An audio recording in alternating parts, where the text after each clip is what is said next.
एक भाई ने सवाल किया है कि मस्जिद के अंदर इफ्तार करना, मस्जिद के अंदर सहरी करना और आम दिनों में भी मस्जिद के अंदर खाना खाना कैसा है, शरई तौर पर क्या हुक्म है। तो जी भाई देखिए, इसके मुतालिक अर्ज़ ये है कि अगर मस्जिद के साथ कोई हुजरा है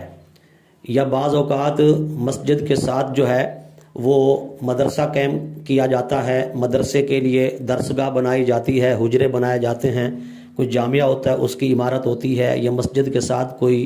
खाली जगह पड़ी होती है जिसको फिनाए मस्जिद कहते हैं, वहाँ अगर बैठने का इंतज़ाम है, यानी मस्जिद के अलावा कोई मुतबादिल जगह है, तो वहाँ बैठकर सहरी भी की जाए, इफ्तारी भी की जाए और आम दिनों के अंदर वहाँ बैठकर ही खाना खाया जाए। हाँ, अगर कोई मुतबादिल जगह नहीं है, मस्जिद में बैठना ही मजबूरी है, तो फिर मस्जिद के अंदर सहरी करने वाले, इफ्तारी करने वाले या आम दिनों में जो खाना खाने वाले हैं, उनके लिए हुक्म यह है कि वो खाना खाते वक्त एतिकाफ़ की नियत कर लिया करें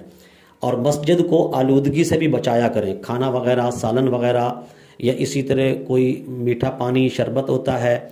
इन चीज़ों के गिरने से चूँकि मस्जिद आलूदा हो जाती है, मस्जिद की सफ़ें भी, चटाइयाँ भी बाज़ औक़ात ख़राब हो जाती हैं, तो मस्जिद के तक़द्दुस का ख्याल रखा जाए, मस्जिद का अदब एहतराम किया जाए, उसको आलूदगी से बचाया जाए, तो फिर एतिकाफ़ की नीयत से सहरी, इफ्तारी या आम दिनों में खाना